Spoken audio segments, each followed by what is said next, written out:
tingkat 2 kalau nggak salah ya, saya lupa. Oke, boleh lanjut. Nah, ini juga masih yang belum umum juga saya gambarkan. UI UX designer ya, teman-teman tahu banget lah ya, kita pakai berbagai aplikasi, ada Gojek, ada OVO, ya kan, ada Grab, banyak banget. Salah satunya mungkin kenapa kemudian logo GoFood itu warnanya merah. Kenapa warnanya nggak hijau? Karena itu untuk memancing kita, memprovok kita sebagai orang-orang yang menggunakan itu gitu. Atau mungkin kenapa sih promo-promo itu selalu digedein angkanya. Misalnya, oh diskon 90%, 90% gede banget gitu. Atau mungkin nomornya dicoret. Itu sebenarnya membantu kita untuk menstimulasi, oh ini udah murah banget nih gitu. Itu juga UI UX designer gitu. Kenapa kemudian tombol pesan GoFood lebih dekat ke jempol dibanding misalnya tombol GoMart misalnya, atau mungkin tombol GoMassage yang mungkin jarang banget dipakai. Karena saat ini kita tahu secara research ternyata GoFood adalah salah satu aplikasi yang paling sering dipakai dalam Gojek misalnya gitu. Itu UI UX designer. Dan UI UX ini nggak cuma di aplikasi tapi juga di website. Orang akan sangat terbantu banget ketika tahu apa sih tombol yang paling dibutuhin sama konsumer. Oke, lanjut dari pengamat pendidikan. Ini salah satu hal yang sangat umum karena sistem pendidikan juga kita bisa sepakat di Indonesia belum optimal gitu ya. Ini akan sangat jadi dicari-cari orang lah gitu, entah jadi konsultan di sekolah-sekolah atau mungkin bahkan kita bisa menciptakan sistem baru ketika ngomongin soal pendidikan, karena pendidikan tadi sangat dipengaruhi bagaimana kemudian anak ini distimulasi dan mencapai titik optimalnya ketika belajar dengan melalui pendekatan psikologis. Berlanjut. Oke, ini yang umum ya, saya coba jelasin yang umum. Kalau teman-teman belum dapat gambaran, ada klinis dan industrialisasi. Klinis dulu ya, klinis dulu. Klinis, ini ada konselor, psikolog, dan terapis. Mungkin kayaknya sedikit banget, tapi enggak. Tiga ini justru malah punya banyak cabang. Seperti halnya kedokteran, konselor ada konselor anak dan remaja, ada konselor keluarga, gitu, ada konselor pendidikan. Bahkan sebaliknya juga, psikolog juga ada, psikolog anak dan remaja, psikolog anak berkebutuhan khusus, ada psikososial. Psikososial ini fokusnya ke kebencanaan misalnya, dia terapinya, trauma terapinya di kebencanaan gitu. Jadi ini bahkan aspeknya benar-benar banyak banget. Terapis biasanya lebih ke terapis yang spesifik, kayak misalnya terapis wicara. Ada kan orang yang ngomong gagu gitu ya, atau mungkin orang ngomongnya patah-patah, atau mungkin nggak bisa ngomong R, ini bisa dibantu dengan terapis wicara. Dan ini bayaran juga nggak main-main, mahal banget gitu. Nah, industrialisasi. Kita ngomongin soal HRD. HRD ini benar-benar kayak tadi saya bilang di awal, dari awal sampai akhir ngurusin manusia dan semuanya gitu. Dari awal ketika masuk, rekrutmen, mencari orang yang paling bagus. Ketika udah masuk nih orang-orang hebatnya di scouting. Scouting ini ngeliat mana sih yang paling berpotensi untuk naik jadi HRD atau mungkin HRD. Jadi manajer, jadi supervisor tuh dipantau. Oh ini orang-orang ini dikumpulin, di training, ya kan? Ada trainer. Terus kemudian konsultan, ketika oh ternyata banyak nih yang mau kerja atau mungkin oh ternyata belum optimal nih kita mentok di angka produktivitas itu cuma 50% nih selama tahun ini. Ntar bisa nanya ke konsultan, PO, kemudian the manager, dan bahkan kesehatan keselamatan kerja. Ini saingannya sama berbagai macam jurusan ya gitu. Karena ini juga kita bagaimana kemudian menciptakan iklim kerjaan yang kemudian aman dan sehat, ya salah satunya juga dengan psikologi gitu. Kenapa sih perusahaan-perusahaan besar tuh punya budaya untuk buang sampah pada tempatnya misalnya? Oh kenapa kemudian toiletnya bersih gitu? Itu salah satunya juga dengan manipulasi-manipulasi atau mungkin rekayasa-rekayasa psikologis gitu. Makanya kalau kita ke perusahaan-perusahaan besar misalnya, sebut aja lah banyak perusahaan besar, cenderung punya etos kerja atau mungkin budaya kerja yang baik karena salah satunya dengan ini pendekatan psikologis gitu. Jadi orang bahkan nggak merasa bahwa dia disetir. Itu kerennya ilmu psikologi gitu. Oke, boleh lanjut? Udah habis kayaknya habis ini. Oke, sudah habis. Saya rasa cukup. Kita bisa berkenalan lebih lanjut lewat link yang saya berikan, pamer.bio/zaadilam. Di situ udah ada IG saya, ada WA saya buat teman-teman yang mau ngobrol-ngobrol, bisa langsung ngobrol di situ gitu ya. Maksudnya follow-followan IG atau mungkin ngobrol-ngobrol lewat WA. Karena menurut saya ini waktu yang tidak cukup ya 20 menit dan masih banyak banget, luas banget bisa saya jelaskan soal psikologi. Harapannya menggambarkan sedikit soal kebingungan kalian soal psikologi, harapannya bisa segera menemukan jodoh jurusannya gitu ya. Gitu saya. Terima kasih. Silakan moderator, saya kembalikan. Oke, itu dia menarik banget tentang jurusan psikologi dari Kak Zadila. Aku izin review ya Kak ya. Tadi Kak Zadila itu udah menjelaskan kalau 87% mahasiswa itu bisa salah jurusan. Nah, makanya kita harus tahu nih kira-kira kita mau masuk kemana gitu. Dan untuk masuk kuliah, kita tuh harus know yourself. Jadi yang pertama tuh kita bisa dengan tes kepribadian, terus kita harus cari tahu dulu kira-kira passion dan interest kita itu kemana, dan kita juga harus adaptasi. Mau IPA, mau IPS, masuk psikologi bisa. Dan tadi Kak Zadila juga udah jelasin tentang kecenderungan universitas terhadap jurusan Saintek dan Soshum, terus mata kuliah tadi juga udah dibahas sama Kak Zadila dibagi jadi 7 klaster yang rata-rata itu ilmu psikologi itu mempelajari ilmu praktis sehari-hari. Di antaranya ada mata kuliah tentang sosial, perkembangan klinis pendidikan industri organisasi, biopsikognitif, dan mata kuliah tambahan dan dasar. Dan buat yang mau masuk jurusan psikologi tapi bingung kira-kira nanti habis lulus dari psikologi bakal jadi apa, profesinya apa aja, tadi udah Kak Zadila jelasin juga. Ada klinis dan industri organisasi tadi di akhir. Kalau yang untuk klinis itu bisa jadi konselor, psikolog, terapis, dan untuk industri organisasi bisa jadi HRD, trainer, konsultan, manajer, dan kesehatan keselamatan kerja. Nah, buat kamu nih mungkin tadi ada yang belum sempat dijelaskan oleh Kak Alif atau Kak Zadila, sekarang kita masuk ke sesi Q&A. Nah, buat yang mau tanya, boleh di raise hand dulu. Jangan lupa untuk mengaktifkan kameranya. Nanti akan aku pilih dan akan dijawab langsung nih oleh Kak Alif dan Kak Zadila.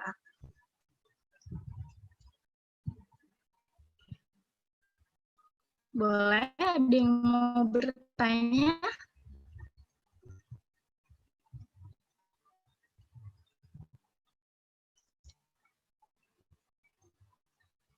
Oke, ada sharingkan kamera dan di-unmute mikrofonnya.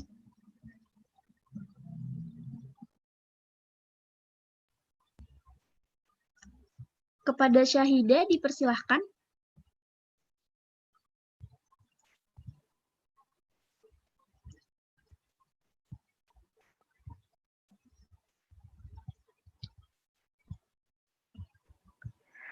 Oke. Anjir.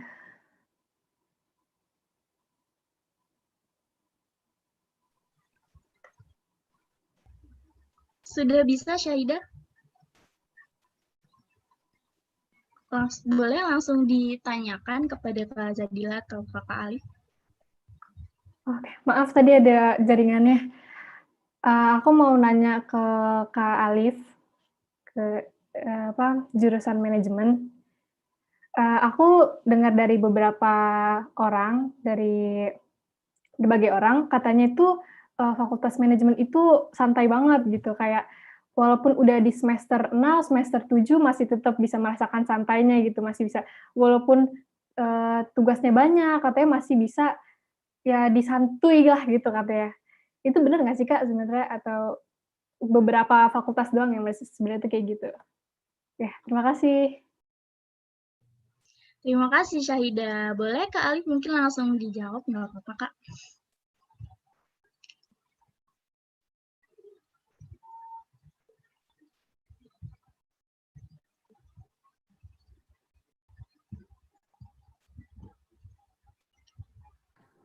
Halo, dengar ya suaranya? Ya, sudah Kak. Dengar ya? Oke, terima kasih atas pertanyaannya. Menarik banget sih pertanyaannya. Emang benar ya?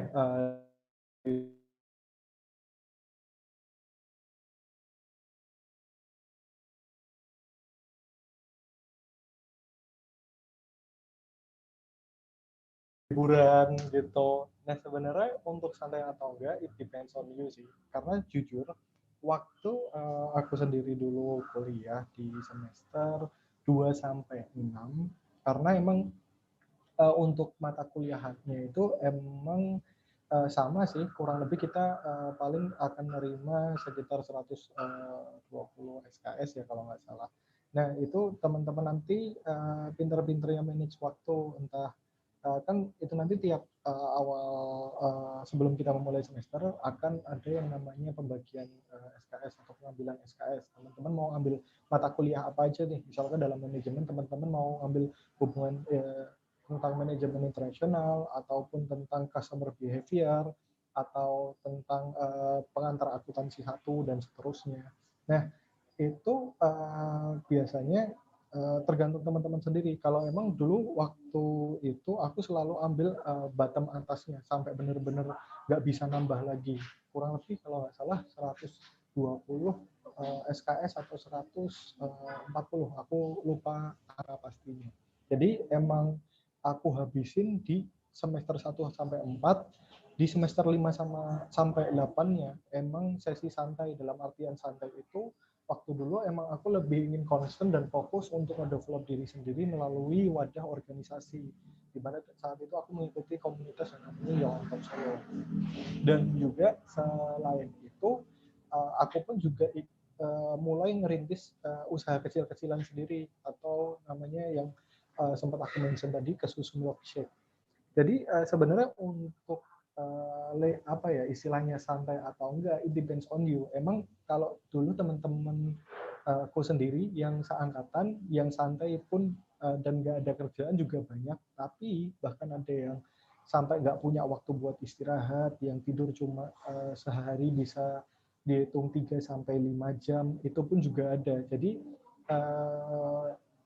balik lagi ke diri kalian sendiri sih. Apakah kalian ingin benar-benar bisa mengambil at least sesuatu dari masa dunia perkuliahan, atau kalian hanya ibaratnya nyantai dulu lah, nafas dulu, mumpung bisa nafas kenapa enggak, at least gitu sih. Nah, semoga menjawab ya. Kalau sekiranya enggak, kita nanti bisa diskusi lagi. Thank you. Oke, terima kasih Kak Alif. Semoga menjawab ya Syahidah. Selanjutnya boleh nih langsung di raise hand kalau misalkan kamu mau nanya.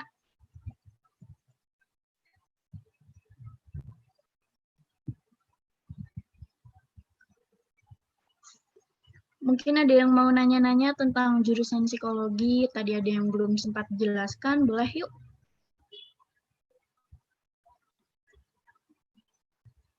Oke, Hana Alicia, dipersilahkan.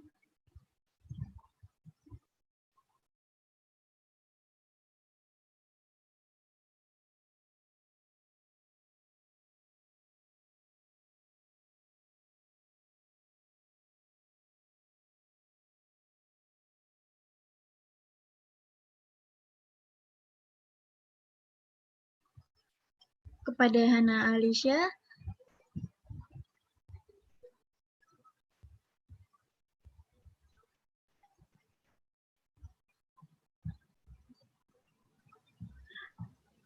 Iya, aku mau nanya ke Kak Zadila, jurusan psikologi. Emang bener ya Kak, kalau misalnya kalau kita masuk jurusan psikologi, bukunya itu banyak kan bahasa Inggris. Terima kasih Kak.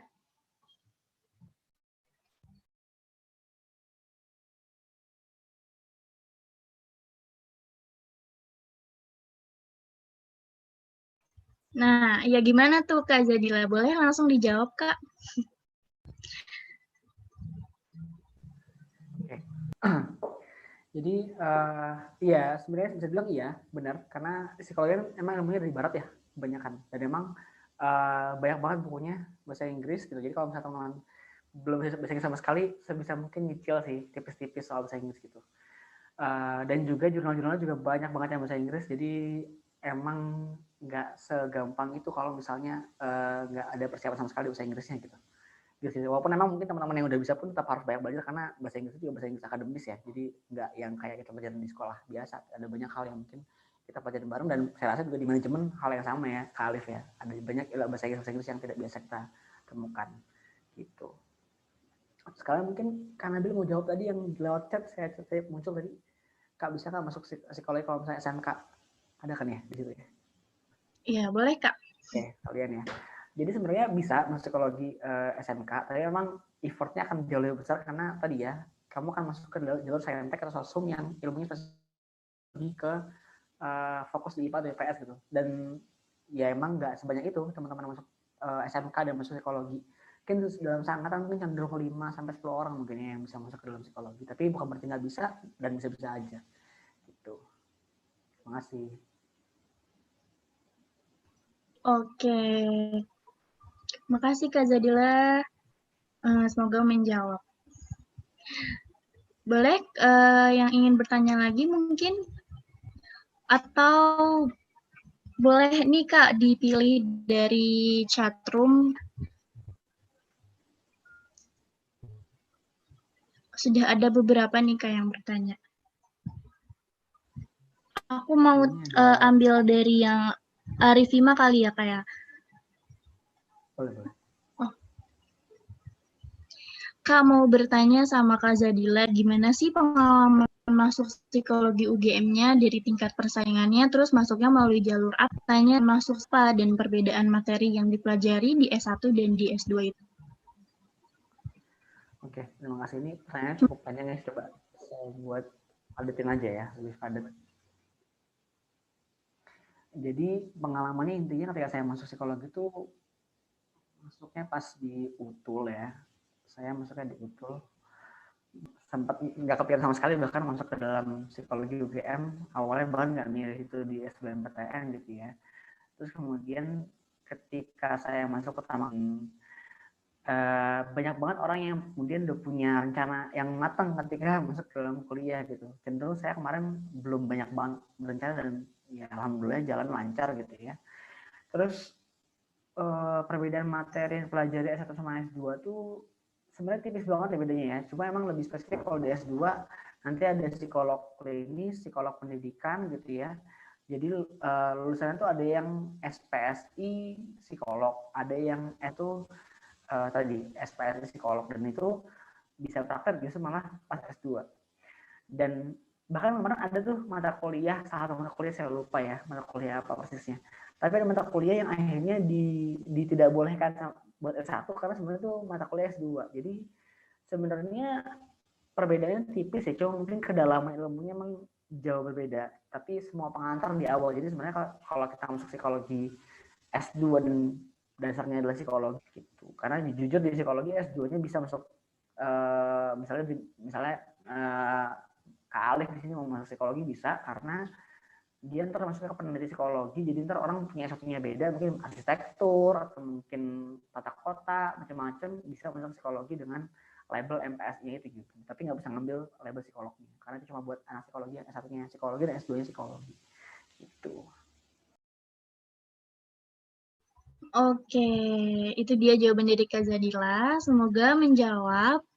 Dan ini ada banyak banget nih yang nanya nih.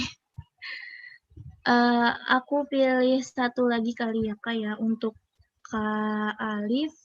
Ini ada pertanyaan dari Sese. Mungkin boleh ditampilkan nama lengkapnya ya.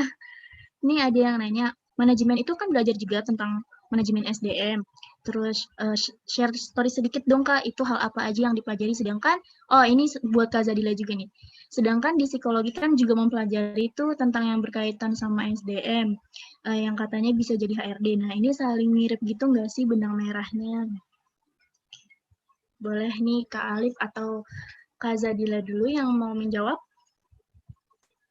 Oke, Kak Alif dulu kali ya Kak.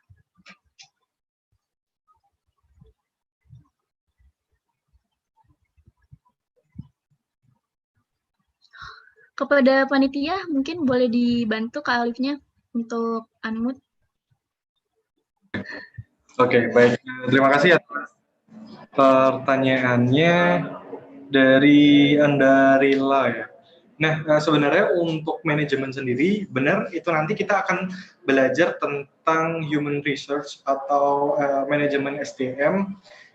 Kurang lebih itu nanti akan ada pemfokusannya sendiri sih. Jadi pada saat manajemen itu nanti di semester 3 kita di semester 5 kita akan difokusin nih kira-kira kamu ngambil manajemennya mau fokusnya ke apa. Jadi di manajemen itu ada 4. Yang pertama manajemen operasi, manajemen keuangan, manajemen pemasaran, dan juga manajemen SDM. Nah, kalau SDM sendiri yang kita pelajari lebih ke arah apa sih? Nah, kalau di manajemen kita belajar soal organisasi dalam suatu perusahaan, di mana peran human research ini dalam mengelola apa ya istilahnya human resource atau manpower yang ada di perusahaan tersebut. Mungkin yang teman-teman belum tahu banyak adalah dalam di ilmu manajemen sendiri itu kita memang bersinggungan juga dengan psikologi. Makanya itu banyak lowongan yang membuka untuk khusus posisi HR atau human research itu istilahnya mewajibkan bahwa berasal dari jurusan manajemen SDM atau psikologi. Nah, kalau dari ilmu perbedaannya sendiri, sebenarnya kalau dari ilmu SDM itu emang kita lebih concernnya lebih mendalami peran bagaimana kita bisa menjadi sebuah istilahnya problem solver dalam suatu perusahaan. Karena banyak sekali permasalahan di perusahaan yang terkadang entah permasalahan dari segi horizontal ataupun vertikal seperti itu, dan peran HR di sini itu nanti bisa menjadi solusi terhadap permasalahan tersebut. Kurang lebih itu untuk yang dari segi manajemen. Mungkin Mas Muftial bisa menambahkan, silakan. Kepada panitia, oke. Terima kasih. Ya, saya mau sepakat dulu tadi sama Kak Alif tadi ya. Kita emang sebenarnya saingan di dunia kerja ya, Kak, kalau soal HR ya. Jadi saya selalu diingetin sama dosen saya bahwa nanti saya kalian anak manajemen loh, mereka lebih cepat bekerjanya, lebih taktis gitu.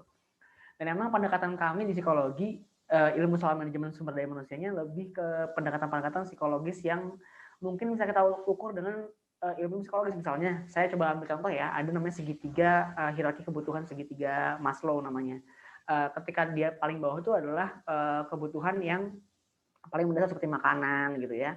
Nanti di atasnya ada kebutuhan soal safety. Ketika dia ngerasa aman, dia akan bekerja dengan baik. Itu kenapa baik yang mungkin tutup kalau misalnya ada konflik di negaranya gitu. Itu ngaruh banget. Kayak misalnya kemarin ada demo di zamannya di kemarin ya Trump di Amerika, itu banyak kemudian perusahaan-perusahaan yang mogok gitu karena mereka nggak ngerasa aman bekerja gitu. Jadi pendekatan-pendekatannya cenderung ke psikologis, dan tadi juga sama sebenarnya pendekatannya untuk mencoba menyelesaikan permasalahan-permasalahan yang terjadi baik levelnya di horizontal maupun di vertikal. Jadi psikologi mungkin lebih ke kekuatannya mungkin ya, lebih ke tadi pendekatannya ke ilmu-ilmu psikologinya. Mungkin kalau nanti dari Kak Alif kan punya skill-skill manajemennya yang lebih taktis gitu ya, soal bagaimana kemudian menanggulangi masalah-masalah di perusahaan. Itu sih paling bisa saya gambarin sedikit. Baik, terima kasih Kak Alif dan Kak Zadila. Berikutnya ada Citra nih yang sudah raise hand dari tadi. Boleh ya Citra diaktifkan mikrofonnya? Halo? Iya, halo Citra. Bentar, kenal gak? Iya, kedengeran. Halo? Assalamualaikum. Ya, aku mau nanya sama Kak Zadila. Boleh. Halo Kak Zadila, perkenalkan nama saya Citra. Nah, sebenarnya saya itu tertarik ke IKK di IPB, Ilmu Keluarga dan Konsumen. Tapi karena sayangnya ada di Bogor dan mamaku nggak bolehin, jadi udah ambil psikolog di UGM. Menurut Mas relatif nggak? Soalnya saya mencari jurusan yang mendekati kekeluargaan, karena memang saya nggak begitu pengen jadi wanita karir atau apa. Saya cuma pengen jadi ibu rumah tangga, tapi tetap memiliki ilmu. Sedangkan harapan saya kalau masuk psikologi itu saya tetap bisa mengajarkan anak-anak saya, bahkan mungkin tambah handal mengajari anak saya. Nanti ketika jadi kan kalau psikologi kan bisa nerapin ke anak-anak juga kan. Tapi saya juga bingung apakah ke manajemen atau ke pokoknya tentang ilmu pendidikan gitu. Menurut Mas gimana? Ada saran nggak? Makasih. Terima kasih banyak Citra. Saya coba jawab langsung ya, biar hemat waktu juga nih. Intinya adalah ketika kita belajar dalam psikologi itu, kita juga ada namanya psikologi keluarga, perkawinan keluarga, itu juga menggambarkan gimana sih dinamika dalam keluarga, konflik-konflik seperti apa sih, bahkan kita menggambarkan bagaimana kemudian kita membedakan nih ada keluarga inti atau nuclear family, ada juga keluarga yang lebih luas, relative family gitu. Jadi ketika diskusi bahkan kita bisa menggambarkan bagaimana kemudian hubungan antara suami dan istri ideal seperti apa sih yang kemudian harus kita garis bawahi gitu ya. Dan itu sebenarnya ada banget di psikologi gitu.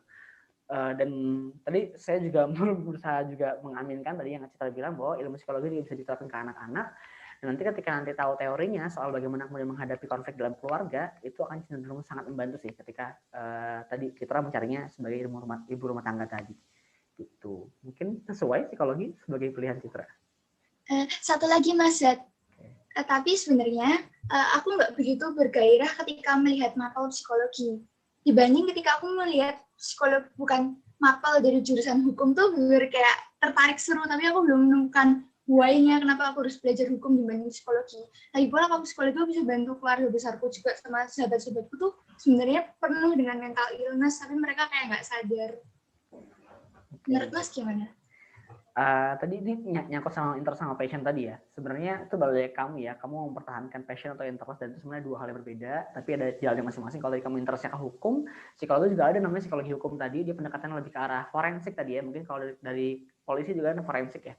Menggambarkan bagaimana kemudian dinamika seorang, misalnya pelaku kejahatan tuh berdinamika. Misalnya dia ngebunuh ini kemana, dia akan lari kemana, dan sebagainya juga ada di psikologi hukum. Dan iya monggo, gimana kalau tadi Citra interestnya ke hukum tapi ternyata ada passion di dalam psikologi, ya balik ke Citra gitu, mau memenuhi panggilan yang mana. Karena menurut Mas dua-duanya sama-sama ada resikonya. Kalau misalnya ada passion nggak ada interest, kamu akan cenderung mungkin jalan doang tapi nggak ada ujungnya. Kalau misalnya kamu interest tapi nggak punya passion, kamu punya garis ujung cuma nggak tahu bagaimana kemudian punya stamina yang nggak habis-habis untuk nyampe sana gitu sih. Jadi itu balik ke Citra, baiknya gimana gitu. Iya, makasih Mas Zair, makasih banget. Sama-sama. Oke, terima kasih juga Citra. Selanjutnya boleh di-raise hand dulu yang mau nanya. Oke, ini ada Naurah Nadifah. Boleh diaktifkan kameranya? Mau bertanya kepada Kak Alif atau Kak Zadila? Saya ingin bertanya kepada Kak Alif. Keunggulan manajemen dari Fakultas Ekonomi dan Bisnis serta akuntansi itu apa sih? Dan juga apa anak IPA bisa masuk ke dalam jurusan manajemen ini? Terima kasih. Oke, makasih banget atas pertanyaannya dari Naurah. Nah, sebenarnya kalau value atau keunggulan dari manajemen sendiri seperti apa? Yang pertama, kita tuh di manajemen sebenarnya untuk kita melihat dari prospek untuk kedepannya atau melihat opportunity dan peluang kerjanya jauh lebih besar. Karena apa? Karena dalam manajemen kita pembelajarannya itu memang based on yang benar-benar dibutuhin oleh sebuah perusahaan atau corporate. Jadi pasti teman-teman juga akan ibaratnya melihat dan memperhatikan bahwa setiap ada lowongan, entah itu dari pihak swasta ataupun dari pemerintahan, pasti juga ada yang mengisyaratkan dari jurusan manajemen. Karena itu sebenarnya kalau manajemen sendiri kita apa yang kita pelajari, apa yang kita dalami di sini itu lebih ke arah korporasi dan lebih ke arah ekonomi mikro juga seperti itu. Beda dengan ekonomi pembangunan dan juga akuntansi. Kalau ekonomi pembangunan kan memang pembelajarannya lebih ke arah ekonomi makro, bagaimana melihat suatu kondisi ekonomi secara global dan juga nasional. Sedangkan akuntansi sendiri memang lebih ke arah spesifiknya itu ke keuangan, entah bisa jadi auditor ataupun menjadi seorang akuntan seperti itu. So itulah tadi kenapa jurusan manajemen menjadi salah satu istilahnya jurusan yang bisa banyak diminati oleh semua orang. Kemudian menjawab pertanyaan apakah dari jurusan IPA bisa mendaftar ke manajemen. Kalau di tahun 2015 itu waktu aku masuk, setahuku kayaknya belum bisa dari jurusan Saintek, dari jurusan IPA masuk ke manajemen. Tapi saya kurang tahu apakah di kurikulum ini dari lintas istilahnya dari IPA apakah boleh masuk ke soshum seperti itu. Mungkin dari teman-teman ada yang tahu, boleh sharing juga. Kurang lebih seperti itu. Terima kasih. Ya Kak, satu lagi Kak. Boleh. Tadi Kakak bilang katanya untuk manajemen sendiri itu luas ya. Berarti untuk prospek kerjanya itu yang prospek kerja dalam ekonominya itu juga luas dong. Bisa ekonomi internasional dan lain-lain apa gimana? Nah, jadi sebenarnya untuk istilahnya peluang kerja jauh lebih besar karena kalau teman-teman tahu salah satu opportunity job opportunity yang emang banyak diminati adalah program semacam manajemen training atau ODP, organisasi development program. Itu memang apa ya, bisa dari manajemen selalu ada, entah itu dari perusahaan yang bergerak di bidang keuangan ataupun infrastruktur ataupun di FMCG. Kalau teman-teman perhatiin, coba pasti ada dari jurusan manajemen. Kemarin aku sempat lihat juga ada yang memang open recruitment dari Unilever, P&G, yang memang dari multinational company ya, itu mereka untuk jurusan manajemen pun available untuk itu. Dan makanya dari itu kan di manajemen kita juga belajar yang namanya consumer behavior, perilaku konsumen, dan itu yang sebenarnya menjadi daya tarik tersendiri khususnya bagi perusahaan yang bergerak di bidang FMCG, karena kita mempelajari nih kebiasaan atau pola perilaku konsumen atau orang-orang tuh kayak gimana sih dalam mengonsumsi suatu produk seperti itu. Ya, terima kasih, semoga menjawab. Atau ada yang mau ditanyain lagi boleh? Sudahkah itu aja? Terima kasih kembali. Terima kasih. Oke. Nih bagaimana panitia, apakah boleh dilanjutkan atau dicukupkan sesi Q&A-nya?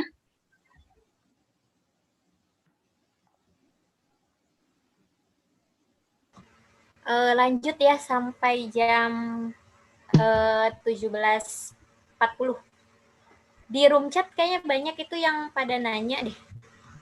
Dijawab dulu yang di room chat.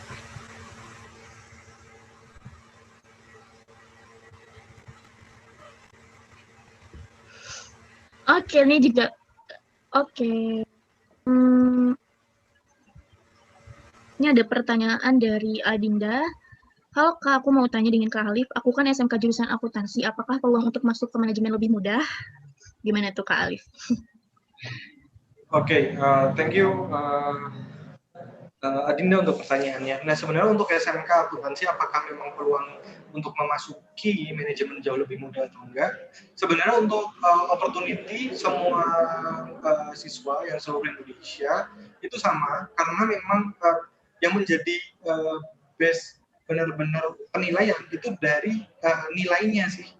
Kalau setahu aku waktu dulu ya. Tapi entah jika di kurikulum saat ini mengalami perubahan atau adanya modifikasi. Dan memang porsi yang paling besar itu dari nilai semester 1 hingga 5 kalau misalnya. Dan juga nanti ada porsi juga dari nilai UN-nya. Tapi saat ini udah nggak ada UN. Nah, makanya dari itu mungkin teman-teman yang lebih mengikuti bisa coba sharing lebih lanjut mengenai porsi apa aja sih menjadi pertimbangan untuk bisa diterima di suatu universitas, khususnya jurusan manajemen. Dan kalau emang dari SMK yang konsennya di akuntansi, itu so far kayaknya peluangnya hampir sama dengan yang lainnya. Kecuali kalau memang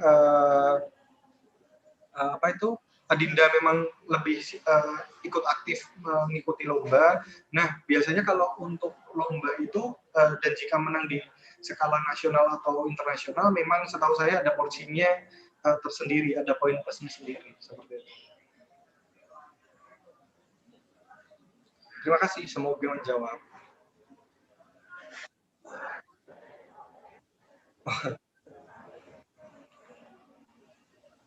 Oke, saya kembaliin ke Kak Nabila ya.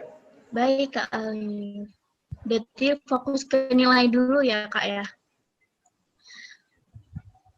Oke, ini ada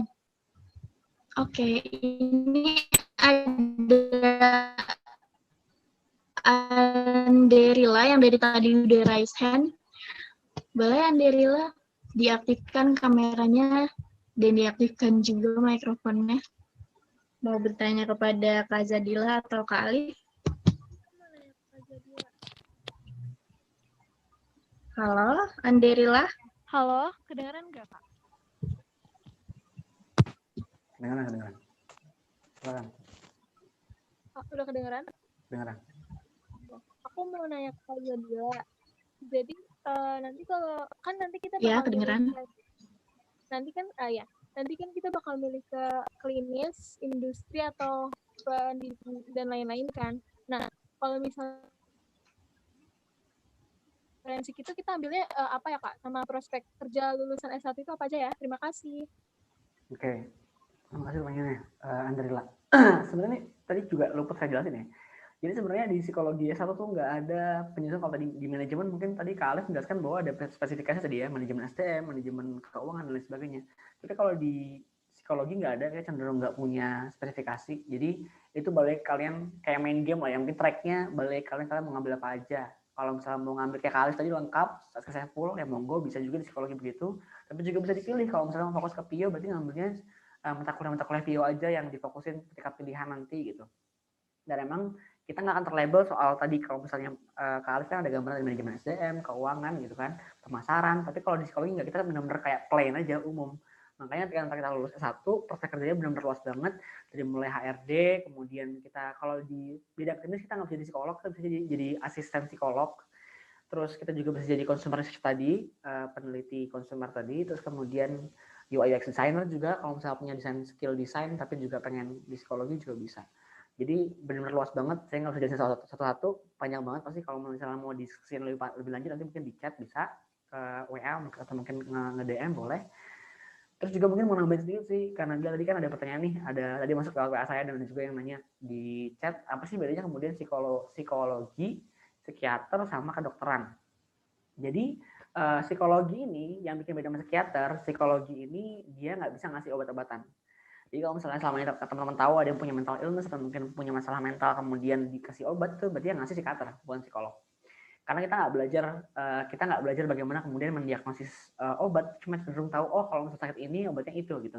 Tapi kita nggak boleh ngasih, kita nggak punya kewenangan ngasih. Bahkan ketika udah S2 sekalipun psikolog kita nggak boleh ngasih obat, karena psikolog pendekatannya adalah lebih ke orangnya gitu. Karena semua manusia itu punya masalah dan jawabannya dari dirinya sendiri gitu. Itu kalau psikolog prinsipnya. Ketika psikiater, saya coba jelasin lagi tadi ya. Psikiater itu sebenarnya berangkatnya dari kedokteran. Kalau saya kedokteran, kemudian ngambil spesialisasi jiwa, masuknya adalah psikiater. Jadi nanti dokter yang tahu soal kejiwaan namanya psikiater. Makanya mereka berhak memberikan obat karena mereka bisa mendiagnosis, bisa mengukur nih dosisnya seperti apa, dosis obatnya gitu. Ngaruh nggak ke kesadaran mereka misalnya, atau mungkin ngaruh nggak ke bagaimana kemudian mereka bersikap selama sehari-hari. Gitu. Itu bedanya psikolog, psikiater, sama kedokteran. Dan mungkin nambahin sedikit, kalau konselor ini dia cenderung misalnya cuma nyelesain masalah-masalah yang sehari-hari. Dia nggak bisa nyelesain masalah misalnya depresi, itu nggak bisa. Konselor itu cenderung hal-hal yang bisa diselesaikan tidak secara klinis, justru malah lebih secara yang pendekatan sehari-hari gitu. Misalnya punya gangguan tidur, bisa ke konselor gitu. Punya masalah belajar, bisa ke konselor. Tapi kalau misalnya kita menemukan gangguan belajar secara mental, itu beda lagi tuh. Misalnya kayak disleksia, nggak bisa melihat urutan kalimat, nggak bisa melihat urutan angka, diskalkulia misalnya, itu beda-beda lagi. Dan itu nggak bisa dipegang sama konselor, tapi yang bisa megang cuma psikolog gitu. Terima kasih. Oke, terima kasih kembali Kak Zadila. Semoga menjawab ya Andila. Terus tadi juga ada nih yang udah raise hand dari tadi, ada M. Farhan. Boleh mau bertanya kepada Kak Zadila atau Kak Alif? Saya ingin bertanya ke Kak Zadila. Kak, bedanya dengan psikologi sama kedokteran itu pendidikannya itu lebih lama yang mana ya Kak? Soalnya kan psikologi sama kedokteran itu rentan lebih lama pendidikannya atau lebih cepat? Terima kasih Kak. Oke. Cepat aja kali ya. Intinya kalau di psikologi kita belajar kuliah 3,5 sampai 4 tahun. Kalau misalnya S2 atau psikolog tadi atau MPSI dia cuma 2 tahun. Jadi kira-kira mungkin sekitar 5,5 sampai 6 tahun itu mungkin jauh lebih cepat dari kedokteran. Kedokteran itu mungkin sekitar 7 tahunan kalau nggak salah, 6 sampai 7 tahunan, dan memang beda banget ya klaster pengerjaannya gitu. Teman-teman psikolog cuma bisa bantu secara psikis tadi. Kalau dokter kan mungkin tadi ketika ambil spesialis kan mungkin ketika ambil profesi dokter kan beda banget ya keluasan pegangan, dan memang lebih lama studinya kedokteran tentu dibanding psikologi. Kalau misalnya levelnya psikolog ya, tapi kalau cuma level S1-nya ya berarti cuma 4 tahun, 3,5 tahun. Oke, terima kasih Kak. Oke, terima kasih kembali Farhan. Ini ada satu pertanyaan di kolom chat buat kedua pembicara, Kak Zadila dan Kak Alif. Boleh nggak sih Kak di-share alasan Kak Zadila dan Kak Alif kenapa milih jurusan psikologi dan manajemen, dan share juga nih pengalamannya, enak nggak enaknya masuk jurusan manajemen dan psikologi. Alif dulu boleh, Alif. Oke, Kak Alif dulu boleh Kak? Oke, mungkin sedikit sharing ya. Sebenarnya apa sih benefit waktu kita udah masuk ke manajemen, khususnya di Universitas 11 Maret. Nggak tahu kenapa, kalau aku pribadi emang bersyukur dimasukin di sini tuh karena emang lebih ke arah ini lingkungannya. Kenapa kok bisa lingkungan ya? Karena lingkungannya ini khususnya di manajemen di UNS sendiri itu tuh antar mahasiswa tuh saling ikut satu sama lain, yang emang saling sikut-sikutan untuk mendapatkan suatu hal tertentu gitu. Jadi nah itu tadi mungkin di tempat lain beda-beda ceritanya ya, tapi ini aku akan cerita sedikit tentang yang manajemen di UNS. Terus yang kedua adalah mengenai lecture-nya atau dosennya sendiri. Nah, kalau di UNS entah kenapa banyak hampir sekitar 40 dosen itu enak banget diajak ngobrol dan diskusi. Kan biasanya kalau di dalam dunia perkuliahan lain itu nggak mungkin teman-teman waktu masih duduk di bangku SMA ini ada yang emang guru yang mungkin judes atau mungkin hanya ngobrol kalau di dalam ruang kelas aja. Nah, tapi kalau di UNS sendiri, aku ngerasa bahwa para dosen ini open minded, dalam artian mereka open to be discuss tentang suatu hal yang memang mendalami bidang tersebut. Sebagai contoh, pada saat itu saya memang pernah mengikuti ajang Mawapres atau mahasiswa berprestasi. Dan pada saat itu saya memang konsultasi dengan salah satu dosen saya, namanya Pak Andreas. Memang beliau itu concern dan expert di bidang supply chain.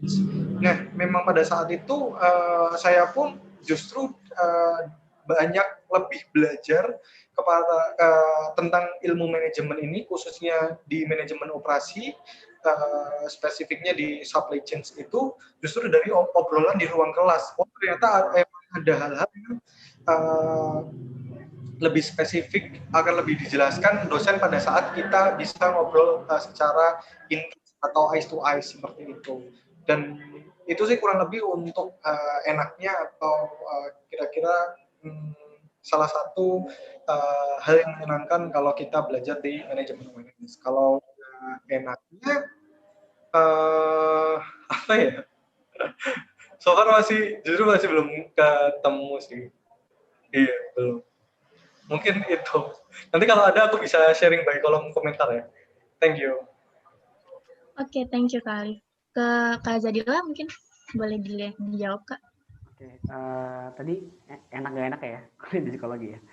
Oke, kalau kuliah enak di psikologi tentu kita bakal banyak dapat positive vibes ya. Ini entah mungkin di UGM doang atau mungkin di kampus lain begini, karena kita mungkin sadar betul ya soal bagaimana kemudian dinamika kepribadian manusia, kemudian kita juga tahu soal apa sih orang tuh melalui banyak hal lah dalam hidupnya gitu. Kita nggak bisa mungkin mengklaim kita yang paling susah gitu, karena banyak banget orang yang struggling setiap harinya berangkat kuliah tuh dengan berbagai macam masalah gitu.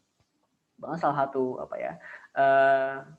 hal yang saya sangat ingat ketika belajar tuh, orang tuh sepeduli itu loh sama orang lain kalau misalnya di psikologi gitu, dan kita akan sangat mudah dapat afeksi kalau misalnya teman-teman di kuliah di psikologi.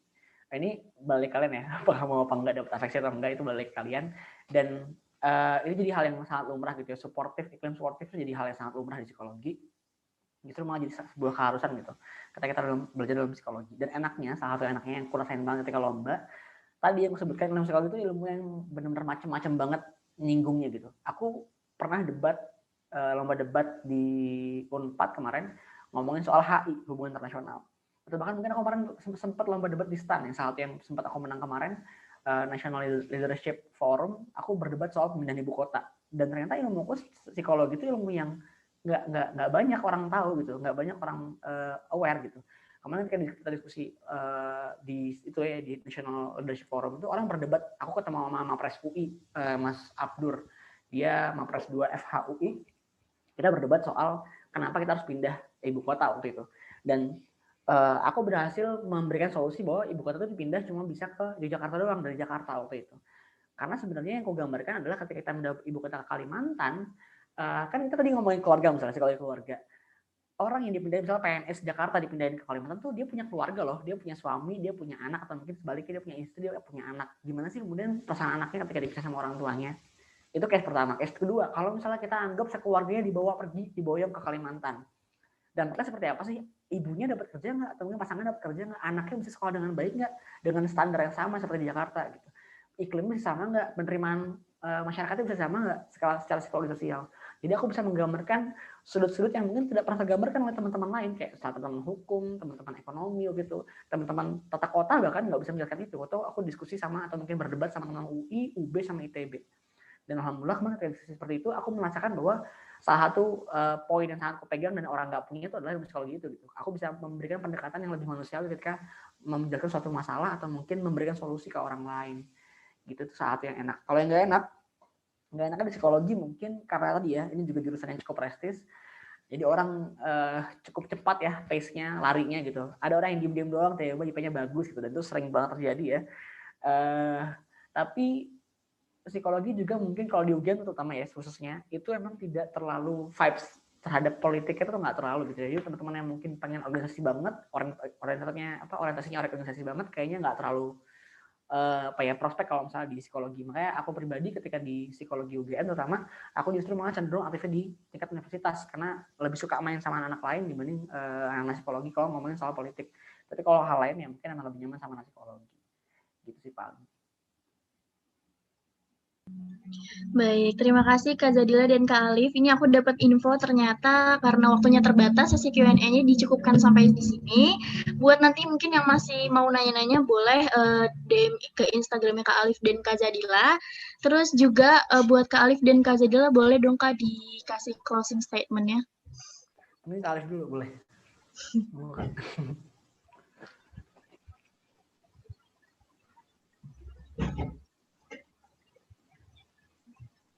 Kepada Kak Alif, dipersilahkan. Oh, aku dulu ya? Kirain Zadila dulu tadi. Oke, sebenarnya simpel sih. Kalau aku boleh kasih closing statement bahwa sebenarnya di masa teman-teman saat ini itu masih banyak kesempatan dan peluang yang akan kalian temui ke depan. Maka dari itu, kalaupun teman-teman menemui sebuah kegagalan, jangan langsung ngedown, jangan langsung give up. Karena itulah menjadi salah satu proses yang sangat amat berharga yang membentuk dirimu di kemudian hari. Saya pun hingga berada di titik tahap ini, itu banyak sekali kegagalan yang saya temui, tapi emang nggak saya ceritain di sini, mungkin di lain waktu. Karena itu teman-teman tetap semangat karena kita di dunia itu diciptain unik sendiri-sendiri, nggak ada yang sama. Maka dari itu jangan pernah ngerasa minder, jangan pernah ngerasa langsung putus asa kalaupun gagal. It's okay, tetap semangat, dan aku yakin teman-teman ke depan akan menjadi orang-orang yang sukses. Thank you. Baik, Kak Ali. Terima kasih kembali. Untuk Kak Zadila, mungkin dipersilahkan. Oke, saya juga lama-lama ya. Makasih banyak di Kak Alif dan menggambarkan itu. Pesanku sebenarnya cukup simpel sih. Karena nanti yang kalian lalui sekarang ya, menuju SNMPTN, kemudian UTBK, kemudian UM nanti yang menuju di belakang sana gitu ya. Menurutku jalur manapun nggak ada yang menurutku nggak ada yang lebih hebat, nggak ada yang lebih jelek, nggak ada yang lebih bagus. Atau bahkan mungkin gap year jadi opsi, aku juga nggak tahu, walaupun mungkin sini nggak ada yang berharap ya gap year mungkin. Tapi intinya, aku cuma berusaha gambarin bahwa ketika kita melangkah melalui jalur ini gitu ya, kita nggak pernah tahu nih ujungnya soal apa gitu, ujungnya di mana gitu. Jujur ketika detik ini, aku sendiri ngerasain bahwa kita nggak akan pernah tahu rencana Tuhan, rencana Allah dalam hal ini mungkin ya, digambarin secara utuh. Karena kita kalau misalnya kita tahu, kita misalnya gambar atau mungkin warnain ya, itu kan selalu kayak gambarin kan, ngeluarin kan part-part ya, bagian-bagian gitu. Sampai akhirnya kita ngeh bahwa kita harus mundur nih, ngeliat lebih besar. Bigger picture-nya itu terlihat ketika kita sudah sampai di ujung, udah selesai ngewarnain lah gambar ini gitu. Nah, kalau misalnya nanti teman-teman nih ngadepin perjalanan nih SNMPTN, UTBK, dan UM, ini akan menjadi masa-masa yang mendewasakan untuk siapapun. Aku bisa jamin itu gitu. Pasti mendewasakan kalian. Karena kalian akan dihantam dengan realitas bahwa ternyata sepintar apapun kalian kita bisa loh nggak lolos gitu. Atau mungkin kalau kalian bisa ngeliat bahwa teman-teman yang mungkin mas-masan ternyata juga bisa lolos loh duluan dibanding kalian gitu. Ada banyak banget gambaran-gambaran yang kalian nggak bakal terbayang sampai kalian benar-benar di depan mata, dan kalian akan cenderung banyak mempertanyakan diri sendiri gitu. Salah tipsku adalah ketika nanti kalian menjalani perjalanan panjang ini gitu, apapun jalurnya terus coba, karena menurutku langkah yang kalian ambil hari ini, detik ini, habis acara ini kalian langsung nulis targetnya, atau mungkin kalian mau langsung belajar dan lain sebagainya, termotivasi, itu akan sangat membantu sekecil apapun itu hari ini. Karena menurutku langkah yang kita ambil sekarang akan jauh lebih bermanfaat, dan kita rasain manfaatnya nanti di ujung sana ketika kita tahu, oh ini loh sebenarnya kenapa kita kemarin lakuin gitu. Dan tadi jangan pernah patah semangat, SNMPTN, UTBK maupun UM adalah jalur-jalur yang sudah disediakan, monggo digunakan dengan baik. Kalau teman-teman mungkin punya prestasi, monggo lewat jalur prestasi. Dan menurutku ketika kalian udah mengusahakan yang sebaik mungkin, hasil nggak akan pernah mengkhianati usaha. Pun misalnya nggak muncul nih hasilnya, jangan pernah yakin kalau misalnya itu adalah hasil terakhirnya gitu. Karena kalau misalnya saya bilang kan, in the end of the day selalu ada kebahagiaan. Jadi kalau misalnya belum ada kebahagiaan, berarti belum selesai ceritanya. Gitu. Terima kasih. Nah, itu dia tadi sangat memotivasi banget, termasuk buat aku juga dalam menjalani perkuliahan ini. Dan selanjutnya ada sesi penyerahan sertifikat nih kepada kedua pembicara kita dari Dimensi Belajar.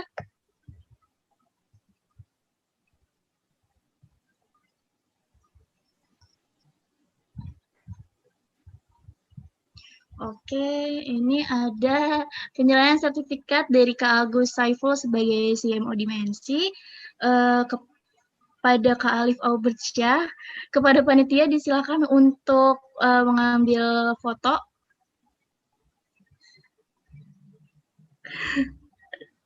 Oke, ini dia sertifikatnya kepada Kak Alif Aubertsyah sebagai pembicara pada hari ini. Ini ada penyerahan sertifikat dari Kak Purwobesari sebagai CEO Dimensi kepada Kak Zadila Muftiha. Maaf, Muftiha. Oke, ini dia. Terima kasih.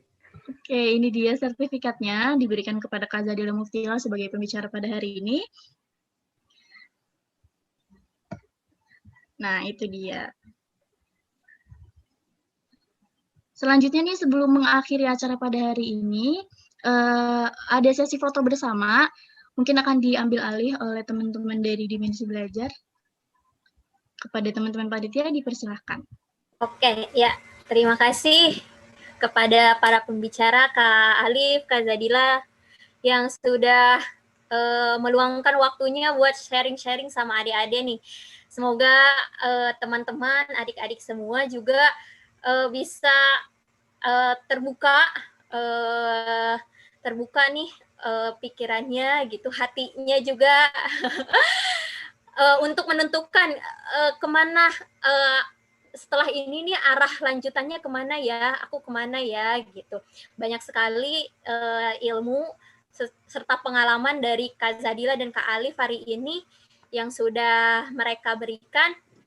Ya teman-teman, jangan lupa untuk merenungkan, jangan lupa kalau masih ada pertanyaan-pertanyaan, tadi masih banyak banget kayaknya ya di chat juga, karena nggak mungkin dijawab satu-satu, nanti Kak Zadila sama Kak Alif sudah share kontak juga bisa ini.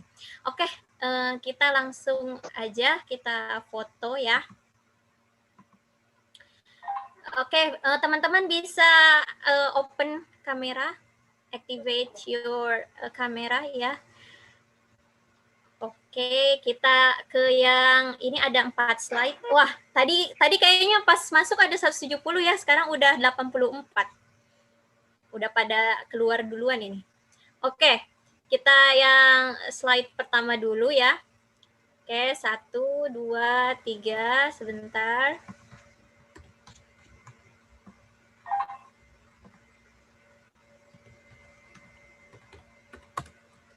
Oke, sekarang ke slide yang kedua. Slide yang kedua nih boleh diaktifin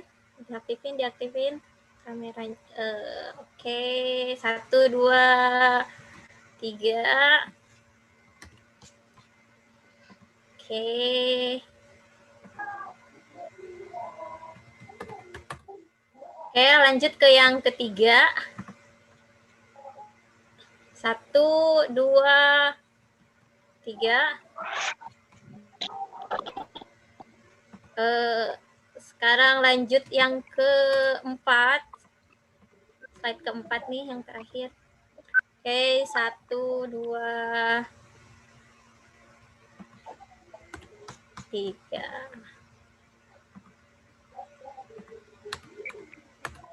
Oke, sudah selesai teman-teman.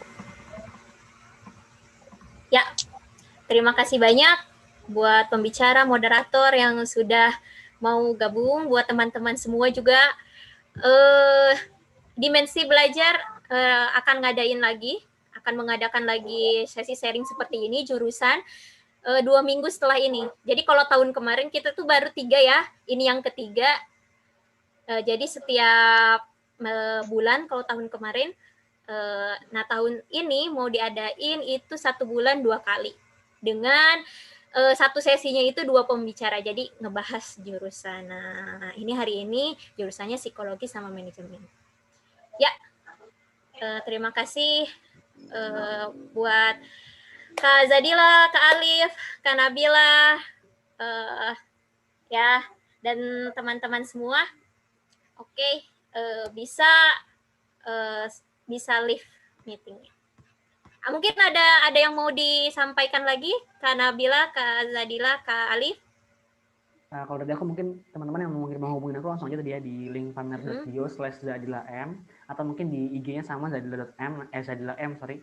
Langsung hubungin aja karena menurutku banyak banget pertanyaan yang belum bisa aku jawab dan harapannya bisa aku jawab. Terima kasih. Nah, ya, teman-teman. Gila, kece banget kan Kak Zadila, Kak Alif. Wah, mereka juga pengalamannya banyak. Jadi kalian bisa belajar dari Kak Zadila sama Kak Alif ya. Semangat terus teman-teman. Oke. Ya, Kak Nabila bisa ditutup. Oke, terima kasih Kak Diana, terima kasih Kak Zadila dan Kak Alif sebagai pembicara pada hari ini. Semoga untuk teman-teman semua nih yang masih bingung, cepet-cepet cari cepet-cepet dapat pencerahan dari webinar hari ini keputusannya. Dan pamit undur diri, aku Nabila dan tim Dimensi Belajar pamit undur diri. Akhir kata wabillahi taufiq wal hidayah. Wassalamualaikum warahmatullahi wabarakatuh. Terima kasih semuanya. Masih banyak. Terima kasih. Diana sama teman-teman Ya. Dimensi. Pamit dulu ya. Terima kasih Kak Zadila. Kabut. Kak Nabila. Ya, terima kasih Kak. Terima kasih Dimensi. Ya.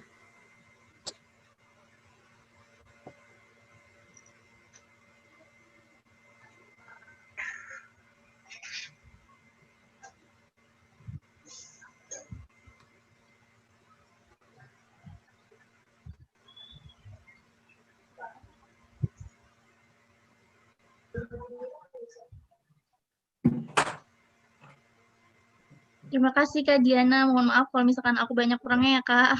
Oh enggak, justru makasih banyak banget udah mau kolaborasi sama Dimensi Belajar. Keren pokoknya. Makasih ya. Sukses terus Kak. Makasih Ya, juga sukses. Kak Agus. Iya, sukses terus Nabila. Oke, aku pamit ya Kak. Iya, iya. Assalamualaikum. Waalaikumsalam.